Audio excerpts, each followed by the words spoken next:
I'm the one that's honored to get to be here with you.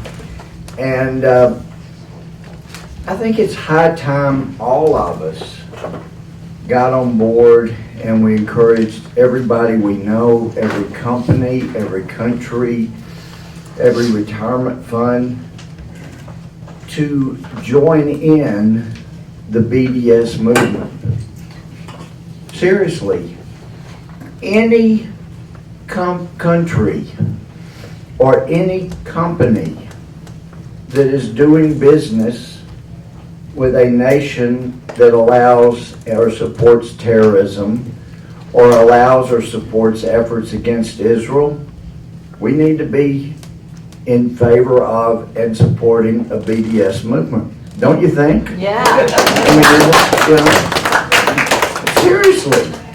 I'm tired of playing defense all the time. Yeah. This is something that is so important to saving the planet for freedom and from radical Islam.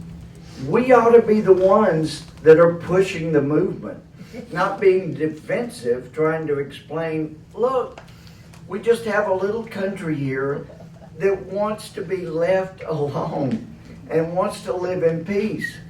And I didn't really understand completely until the first time I went to Israel. I always wondered, why is Israel always offering up land? And then after I went, and I sat in the coffee shop where bombs have gone off and then gone to the different places, and I I don't agree with it, but I now understand.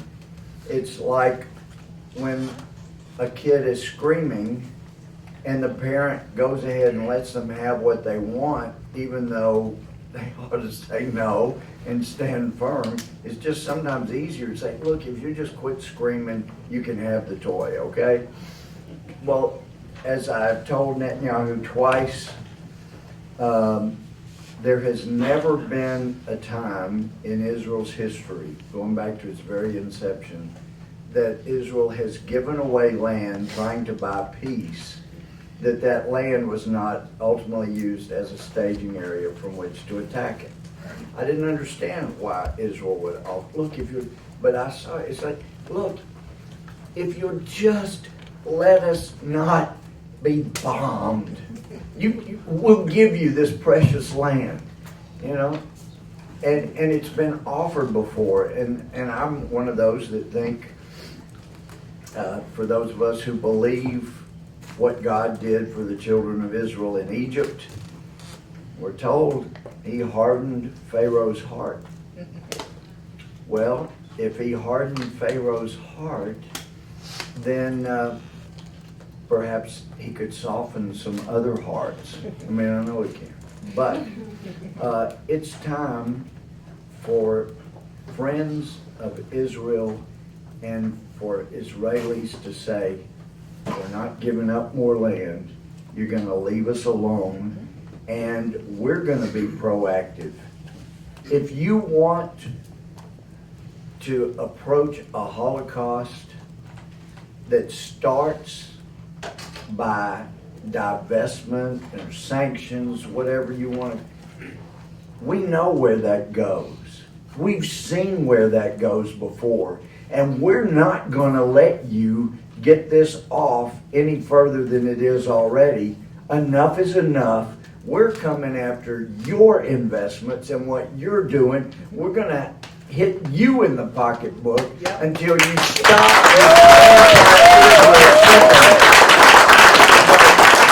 It is time for all of us to get on board with the BDS movement, but it's going after those companies and those countries that are and I used to say anti-Semitic, but it's anti-Jewish, it's anti-Israel, and we need to take a stand, and we haven't done it. It's time. Thank you. Yes.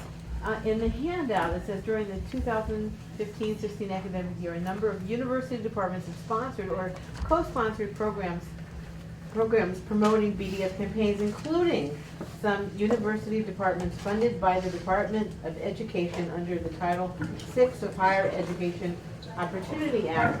Now, since this is illegal and the universities are getting money, is there some sort of legal firm, legal push to hold these people? Fortunately and unfortunately, democracy is a blessing and a curse. It is not illegal for students to have a demonstration on college campuses. What is very upsetting, and you spoke about Title VI of the Higher Education Act. Title VI of the Higher Education Act funds Middle Eastern studies programs and other regional studies programs in our universities.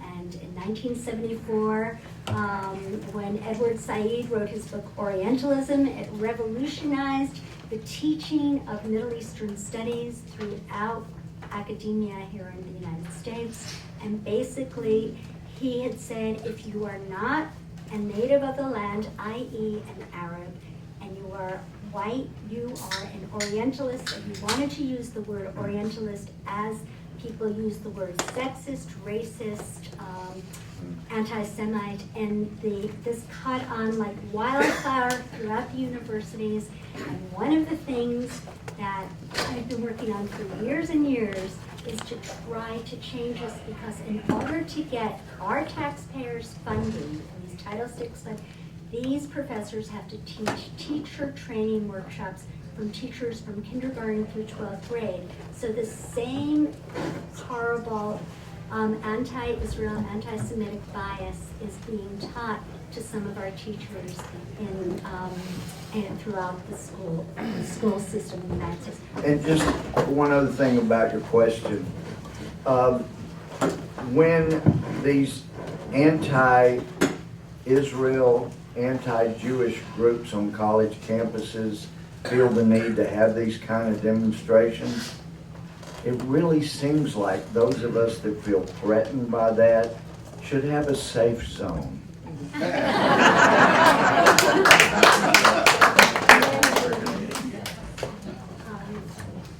Let's see, Chairman Sessions, would you like to say a few words? Sure. First of all, let me say this, that having Judge Gohmert here and Doug Lamborn is a huge shot in the arm to all of us. The job that is being done, not only on behalf of the pro-Israel and pro-Jewish community, is that you have very effectively come to Washington, D.C. and back at our district offices and spoken with not just the members, but our staffs who are up to date, who understand as we write and as we communicate, as we schedule our time, as we speak to people. We speak about Israel not only as a great friend, but also about Israel as a sovereign nation. Yeah. Israel needs to be able to make its decisions that we respect.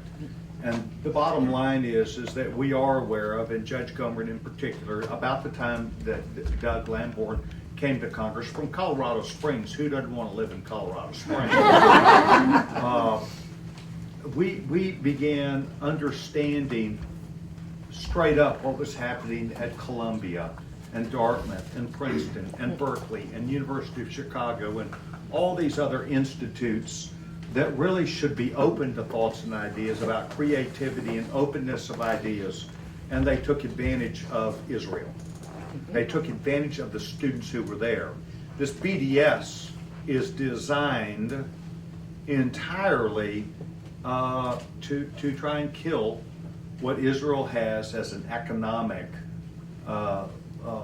prowess in the area. The facts of the case are very simple. The industriousness of the Israeli people, ingenuity, smart, all the things that they do, they share with others who are from the region. They provide jobs. They provide stability. They provide the working opportunity to make the entire region safe and better. And we cannot let a group of people isolate anybody. And that is where your job of what you've done up on the Hill makes all the difference in the world. Lastly, I represent Lillian Pincus, who is the head of APAC now for some, 2 years. And Lillian has been a thoughtful, articulate voice of reason for all 20 years I've been in Congress. And she consistently speaks with me, takes me to Israel, shows me the great parts of the Jewish people that are there and the heartbeat in this country that keeps that alive. I'm proud to be here and will tell you that we met in 2013, is that right? For the first time? I pulled my picture up with him today. He still has the same smile and the attributes of trying to tell the story of the Israeli people. And I not only deeply believe in it, but we need to tell that story to more people because it's a story of compassion, care, and love, but also of the resolve of the Israeli people to stand up to elements against us.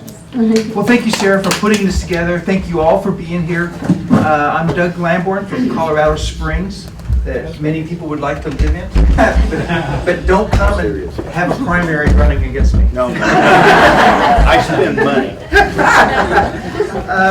I'm pleased to be the co-chair of the Congressional Israel Allies Caucus and a co-chair of the Congressional Republican Israel Caucus. And it's my pleasure to welcome all of you to this very important seminar on Boycott, Divest and Sanctions movement, BDS. It's also my honor to welcome, if it hasn't already been done, Sarah, the delegation visiting here from Samaria, Israel, including, I hope I get the right pronunciation with every name here, Yossi Dagan, Chairman of the Communities of Samaria, Chen Ben Lulu, Chief Advisor to Yossi Dagan, David Halvry, Delegation Coordinator, Esther Elush, Samaria Council Spokeswoman, Tom Garden of the Israel Heartland Fund, Lydia Taylor of Ha Yovel, Joseph Trad, a geopolitical analyst, various journalists here from Israel and the United States, as well as my congressional colleagues whom you've already heard from, and Erik Paulsen you'll be hearing from shortly. And I'd also like to thank the panelists from the first panel who've already made their remarks. I'm both saddened and outraged by the widespread popularity of the movement known as BDS. It is gaining momentum, unfortunately, among many of America's college campuses and in Europe as well. I'm saddened because throughout the history of the Jewish people, Jews have been constantly subjected to unfair singling out for criticism, condemnation, and paranoid treatment. Economic boycotts were the very first step in the tragic history of European anti-Semitism, whether you think the pogroms and inquisitions, and ending, unfortunately, in the Holocaust. For example, when the Nazis came to power in Germany in January 30th, 1933, one of the first things the Nazi leadership decided to do was have an economic boycott against Jews living in Germany. On April 1st of that year, they carried out their first nationwide planned action, which was a boycott targeting Jewish businesses and professionals. And then Kristallnacht, November 9th and 10th of 1938, targeted Jewish homes, hospitals, and schools. Over 1,000 synagogues were burned. Over 7,000 Jewish businesses were destroyed or damaged. So you see a line. The Nazis take power, events like the boycott, Kristallnacht, and ultimately the Holocaust, the ovens and pits, and the tragedy that was. And many people wanted to believe that the tragic history of anti-Semitism had ended with the end of World War II, the end of the Holocaust. But unfortunately, anti-Semitism is now, again, raising its ugly head in the form of BDS. The ultimate objective of the BDS movement was articulated by Asad Abu Khalil, a professor at California State University at Stanislaus. Quote, "The real aim of BDS is to bring down the state of Israel. That should be stated an unambiguous goal," unquote. And why do you bring down the state of Israel? Well, it happens to be the only Jewish state in the world. So in the Middle East, we see all this devastation of minorities, whether it's Christian, Yazidi, Chaldean, at the hands of the radical jihadis, and you see the Jews being also discriminated against and persecuted by the radical jihadis. Israel, as Pete and others have mentioned, is our one true, dependable, democratic ally in the Middle East. And yet it's being stigmatized through the BDS movement. And yet we see so many humanitarian things going on by the Jews living in Israel. Expert Israeli physicians assisting at the border of Syria for the people being wounded or injured by the civil war taking place there. All kinds of humanitarian aid going on, of which that's just one of many examples.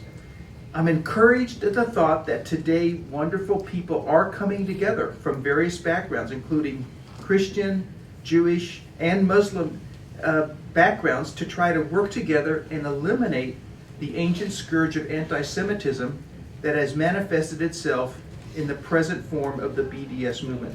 I'm hopeful that through awareness of the problem, and this congressional seminar is a part of raising that awareness, that this is a step in the direction of eliminating the scourge of anti-Semitism and defeating the BDS movement. Sarah, thanks for letting us be here today. I'll just add a few thoughts, and first of all, thank you for everyone for being here as a part of this panel, and let me just reemphasize the importance, and we all share this, of emphasizing the importance of having a strong U.S.-Israel relationship. And I'll just make a few comments on the BDS movement. There's no doubt that, just like the United States, Israel has been a promoter and defender of freedom, of democracy, of religious tolerance, of freedom of the press, scientific discovery, the entrepreneurial spirit at every step of the way. And similar to the United States, it was founded also as a safe haven for oppressed people seeking peace and opportunity. And what separates Israel from the United States now is Israel is still a very young country, less than 70 years old, whose long-term survival has yet to be secured, and Israel faces a very growing and powerful menace that threatens its very existence on a regular basis. And whereas the primary anger that has been directed at the United States is a threat from our support of democratic values, the young nation of Israel, the hatred that is aimed at Israel is under one primary reason, and that's anti-Semitism. And this hatred for the Jewish people is so strong that leaders of other countries deny the very existence of the Holocaust, that it ever took place, and actively work now, unfortunately, for the annihilation of Israel. And this hatred now has evolved into an attempt to mask itself as merely being against Israeli public policy. It now takes the form of the BDS movements on college campuses and the resolutions coming from international bodies like UNESCO, for instance. And these anti-Semitic campaigns, they're growing. They're not going away. Silence is not an option. And as leaders in our communities, we must stand up and speak out and denounce these repulsive actions. I'm proud, and I will tell you that we need to take more action in terms of supporting Israel and combating anti-Semitism, making that a priority. I know we have anti-BDS legislation that many of us have co-authored, and I take an opportunity to encourage my European colleagues anytime I get a chance to meet with them, because I meet with them on trade issues quite often, that they also need to recognize that they should be using every tool possible in Europe to crack down on anti-Semitism that is also growing, unfortunately, in their communities. And this also is an economic issue, actually. If we allow the BDS movement to grow and it successfully hurts that economic activity, it will also have the unintended consequence of actually harming the Palestinians. And Palestinians need to recognize that the key to greater freedom and greater autonomy and greater prosperity and peace is a growing economy. And that can only come through a strong economic partnership and relationship with Israel as well. And so the BDS movement has been specifically designed to divide Israelis and the Jewish people with the Palestinians further. And so that economic cooperation would not be able to grow. And why? Because people that are pushing the BDS movement are the exact same people that don't want peace and they don't want stability in the region. And they want anger, they want resentment, they want conflict, and they want violence, and the best way to achieve those goals is to keep that economic division alive. So I think the best thing that we can do in Congress or in Washington or in America from a policy perspective is to making sure that we are focusing attention on these BDS movements and moving in a very different direction. And I think as a promoter of trade, we should be enhancing every economic opportunity we have with our best ally in the region and our best friend, and making sure we're enhancing those trade agreements, which we first signed 30 years ago with Israel. And we should be looking for new opportunities for energy cooperation, for technology and innovation that occurs today, and expanding that at every opportunity, because combating the BDS movement is not a Republican issue, it's not a Democrat issue, it is a human issue that we need to pay attention to and be advocates for. So we can actually, in the end, incorporate our common themes again of liberty, of freedom, and of justice and equality. And so, thanks for having me here. I'm proud to represent in Minnesota. In Minnesota, I always like to say I represent the frozen chosen in Minnesota. So thank you for having me here. Thank you so much, Congressman. I think Yossi Dagan, who actually is the chairperson of the communities in the Shomron or Samaria, would like to say just a few words to end you. I want to say from my heart, thank you very much. I think you are a real partner and great partners for Israel and for us in Judea and Samaria, in Jerusalem. It's not easy days. It's not easy days for Israel and Shomron and Jerusalem, terror, BDS, delegitimation. But we are believe and we are strong. We are strong also in these days. But together we are stronger. And thank you very much about this. I think together we will win the BDS. We will win the terror.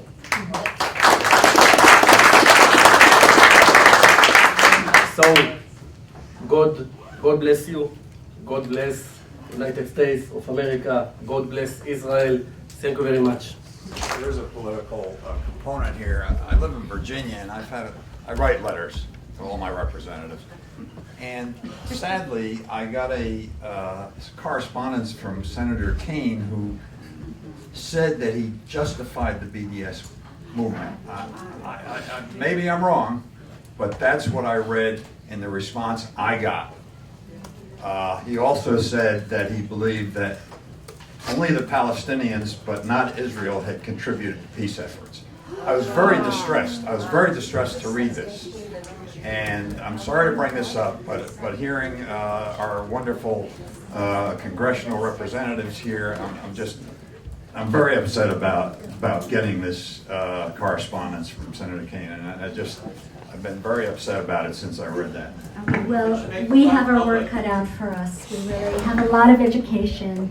The name of our organization is AMET, and AMET means truth. And the only thing that we can do is to answer the misinformation, the distortions, and the lies with truth. And that is our intellectual ammunition on this intellectual and moral battlefield, and we just have to keep educating our young people. We have some wonderful young people from this terrific organization, Fuel for Truth, that I really love, that are here today, and we have to pass on the answers to the next generation. Yes, yes, Sir John. As someone who grew up in the West Bank and is now in America, I am actually quite offended by that. Did he at all justify his claims? Is there any way of, I'm assuming from your remark earlier is you're looking for what could you do to help stop that. Yes. I would actually have, my suggestion would be that I would get in my car, get to his office, and demand to see my representative. At one point, I would want to understand where is he coming from with such outrageous remarks. Well, I wrote a long letter back to him, of course, many page letter contradicting. And I'm sure he read it carefully. Question? Thanks again. Star Parker again, Urban Cure, BlackUnionNews.com, and also Creator Syndicate. And I have a question for the Congressman. In light of earlier discussion about this being a student movement, I'm wondering what that legislation looks like. Oh, the anti-BDS. Well, there's more than one piece of legislation. I'll just mention one I'm working on, but there are others here as well. My particular piece proposes that universities and corporations that in any way participate in BDS are not going to be given government contracts. It would hit them. It would hit them in the pocketbook. Doug Lamborn, Colorado. But I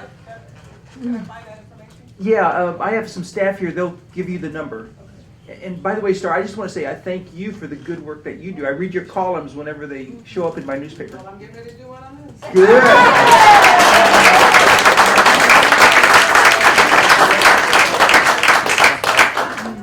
Louie, do you have something to add? Not other than what I said earlier. I think we need to be supportive of the BDS movement, but it's to boycott, divest, and sanction any company and any country that shows this kind of hatred for Israel and Jewish people. And I know there are some Jewish people.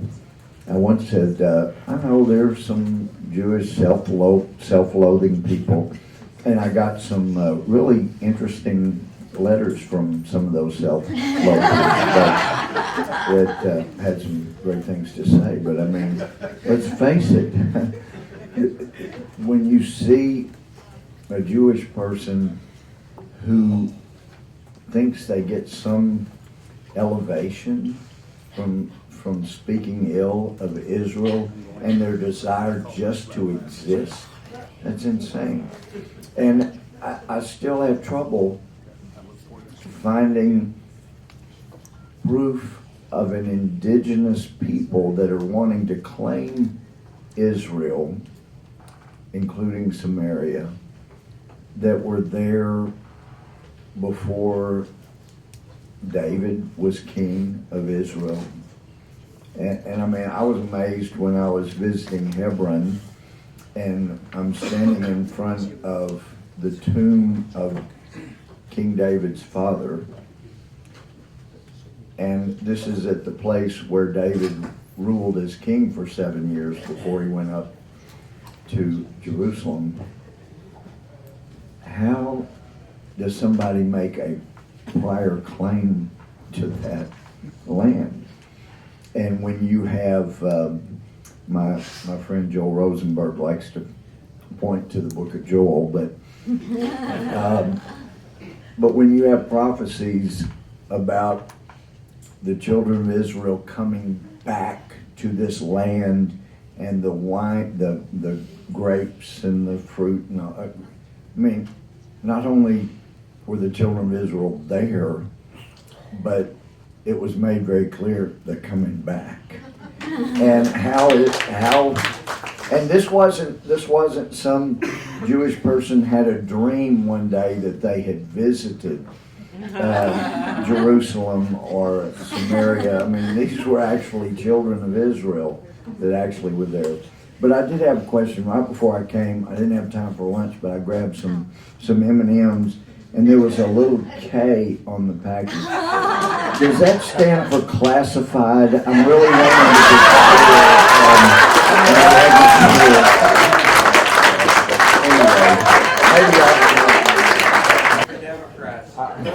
I would just like to emphasize and reiterate something that Congressman Lamborn said. The BDS movement is trying to South Africanize Israel. That's right. What this is really a Nazi. It's a recapitulation. It's a recapitulation of the internal German boycott from 1933 to 1939. Kauft nicht bei Juden. That's exactly what it is, and that's how it should be characterized. Hello everybody, I'm retired Foreign Service, just 4 months ago, Senior Foreign Service. If you've ever come to Hungary or Ireland as congressional delegation, you might have met me. I was the public affairs chief at various embassies. In Ireland, I was public affairs chief from 2009 to 2012. There aren't that many Irish Jews, but there are 43 million Americans who have Irish heritage, and there's an important aspect to that. Ireland was one of the leaders, is one of the leaders of BDS against Israel. They are very, very anti-Israel, and they started out with the culture and the academic exchanges. They didn't come to the business so much. It was, do not bring Israeli films to to Ireland. Do not let any professors do any exchanges. And one of the leaders is a man named Bobby Balla, who is the most famous living artist in Ireland. And he and I had some conversations. And although I was from the American embassy and not the Israeli embassy, I still, as Americans and Israelis, we would work together on various aspects. So Bobby Balla was trying to explain to me his feelings about BDS and about Israel, and you need to know the hypocrisy of this. I learned later that he actually had cancer, and that he went on YouTube and had all kinds of interviews with journalists about the fact that he had cancer. I wasn't sure I would ever get to see him again. He lived outside of Dublin, he didn't have a phone and all of that. One day I'm reading the Irish Times newspaper, the Independent, and they had a really wonderful article about a new research that had just been discovered, and that it might cure 90% of cancers. And it was an amazing article, so I tore that out. Lo and behold, a few weeks later I ran into Bobby Balla at an event, and I said, "Oh, Bobby, listen, do you have some time to talk?" I said, and he said, "Sure, let's get together." And I said, "Listen, tell me." We started chatting, and I said, "So tell me about your cancer." He said, "Oh, you know about that?" I said, "Yes. I hope everything is going well, but I've seen the YouTube interviews you've done." And he said, and I said, "So did you read the article in the Irish Times last week, the one about cancer?" And he said, "No, I didn't." And I said, "But you still believe in the cultural and academic boycotts of Israel, right?" And he said, "Yes." I said, "So that article, guess where this 90% of cancers might be cured? Guess which country discovered this? The University of Tel Aviv. Would you take it?" And he said, "I never said I believed in a medical boycott." So you can imagine the hypocrisy of that. Exactly. So it is not at all. It's a cover for anti-Semitism, and I'm so grateful that I got to know about this today and that you gentlemen are here. Thank you.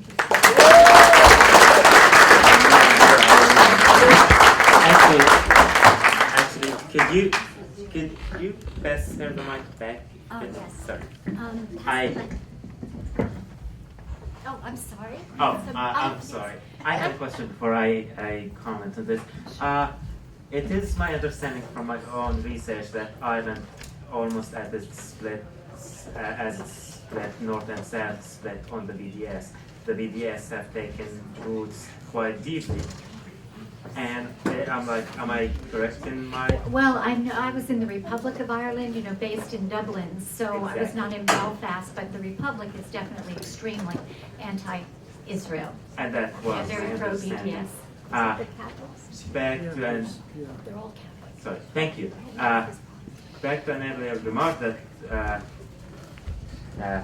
this gentleman here made. I'm sorry, I can't remember names. My apologies. But it is again an anti-Semitic movement that started. It's from all the research I've made, from my own experience and from what I've read, from what I've watched, from what I've heard over the past 5 years of my life. It seems to me that the BDS movement has started in multiple nations as an anti-something else. It wasn't necessarily targeted to Israel. People hated the Jews, particularly, and then it evolved and created a whole BDS movement to boycott Israel, just simply because they wanted to be anti-British Jewish Prime Minister or anti the Jewish lobbyists in the United States. That's how it's been happening, and I guess that need to be exposed as mere anti-Semitism. I agree. Right. I mean, the truth is that many people get involved in the left, especially many of the insane Jews that Congressman Louie Gohmert referred to, you know, thinking, you know, they have compassion, they have empathy, you know, after all, you know, we were minorities, and then all of a sudden they realized that this is not just about two states. This is not about the 1967 war. This is about the 1948 war. And that's why when they say from the river to the sea, Palestine will be free, they do not consider a two-state solution. BDS is just a thin veil that masks this disgusting, ugly, ancient virus of anti-Semitism. That's all it is. I just wanted to add something to consider in terms of solutions to fighting against the BDS movement, or more importantly, I think, or more generally, more broadly, cultivating an affinity with Israelis and cultivating pro-Israel affinity on college campuses. I think it's important that we understand that there are sort of two types of solutions that one can consider. There's hard solutions and there's soft solutions. I would consider things like enacting legislation against BDS as hard solutions, but it's also important for us to remember that soft solutions on college campuses entail creating programs and creating content that allows a space for students and Israelis to interact with each other. For example, I don't know if any of you are familiar with Hasbara Fellowships, but they're an organization that did a pilot program this past spring, and they brought Israeli tech fairs to 13 campuses. And in addition to raising awareness about Israel's innovative edge, they were actually able to offer jobs and internships to students. And what that did in the process was use Israel as a vehicle to create tangible value in the lives of these students, so that if and when, God forbid, BDS should ever come up on campus, they have this experience, they have this association with Israel, something good and something that has enriched their lives, which makes BDS less likely to even be proposed, let alone passed in the first place. So just to reiterate, as important as it is for us to have those hard solutions, like those legislative proposals passed, it's also important for us to be cultivating relationships between Israeli companies and individuals and students on campus. I guess with that introduction, I better say something particularly special. I guess as far as the boycott goes, with a lot of issues, especially regarding Israel and the Middle East, we feel like we have our hands tied as, normal citizens. But the BDS is a private movement based on private businesses and a private economy. So there's plenty of things that you can do as an individual. One, buy the product, and two, I spend a lot of time in Israel with the company Hayavel that's co-sponsoring this event, and they assist farmers, disadvantaged farmers in Yossi's region, the Shomron. And a part of that, a couple of friends and I started a wine company that imports the wine and sells it and distributes it across the United States. So I guess I'm speaking to the complex of seeing this a big issue and not being able to do anything about it. Since this is a private movement, you are fully empowered and capable to do something about it. You can start a business, you can sell the products, you can tell your friends about it, and it's no big deal. Yeah, so that's my 2 cents. I'm Tom Garden from Minneapolis, Minnesota, home of the Frozen Chosen, as Erik Paulsen said. Just thrilled to be here. What a wonderful event. I want to thank all the congressmen who participated today, Congressman Louie Gohmert, Congressman Doug Lamborn, Congressman Pete Sessions, and Congressman Erik Paulsen. I want to thank, again, Sarah Stern from Emet for holding this wonderful seminar. Just fantastic to see the turnout and the people that came to speak, and to her colleagues that did so much to make this event happen today.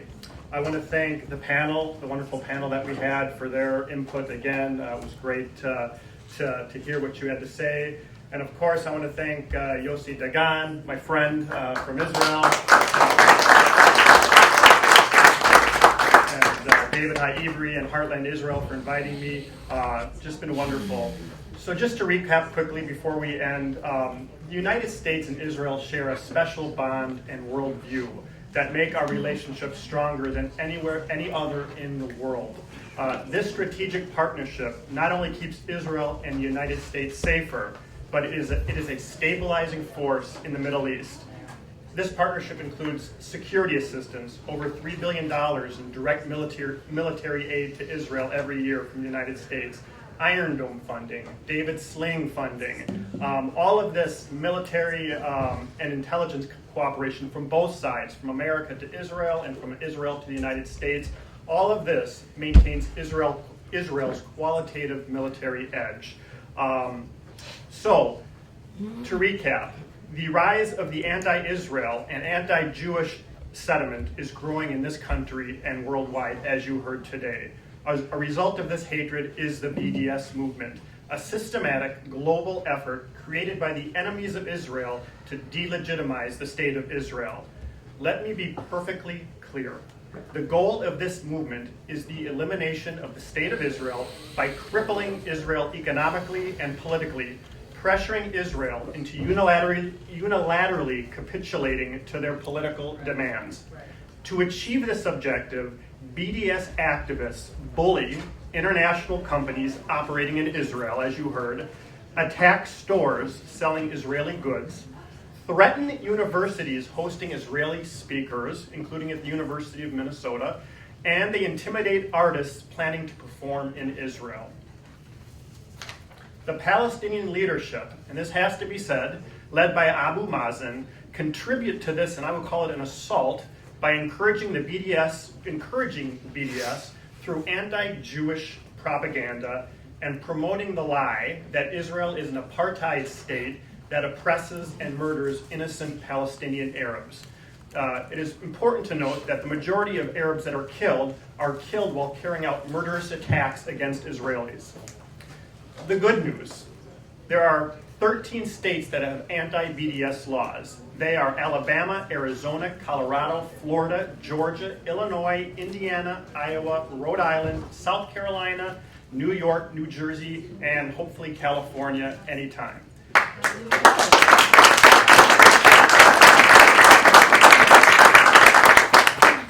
And 4 states have non-binding resolutions. They are Indiana, Tennessee, Pennsylvania, and New York. So, what can we do? You heard from Sarah Stern earlier about some of the things that you can do in your own state to combat this BDS movement.